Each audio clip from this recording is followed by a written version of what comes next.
Wilkinson County Sheriff's Department is searching for the person who fired shots into a Gordon home, hitting two 15-year-olds. It happened early Tuesday just after midnight. The hospital released the twins this morning. Naomi Washington shares more details.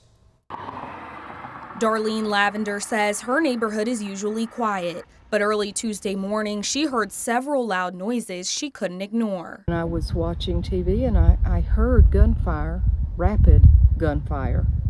Not the kind where you pull the trigger one bullet at a time. I mean, this would be like automatic, just pow, pow, pow. She and a few other neighbors believed it was a drive-by shooting, but the sheriff says the evidence shows a different story. Chatman says their investigators believe the shooter stood here in the front yard to fire toward this part of the home. He says when they got here, they found more than a dozen shell casings in this area. Both of the 15-year-olds were sleeping in their bedroom. Chatman says each boy was hit once. He says they are looking into why the shooter aimed directly at this home and the side where the bedroom is. We believe that there was some retribution of some kind for some reason.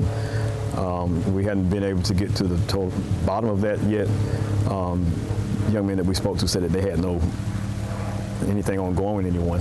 They suffered non-life-threatening injuries, and the hospital released the teens the same morning. Chatman says crimes like this impact the community deeply. Because when you start emptying that many rounds into a residence, you don't know who you're going to hit.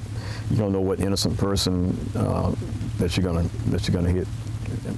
By the grace of God, no one got killed in this incident. I hope they find who did it, and I hope they prosecute them, because that's the right thing to do. Stop it in its tracks.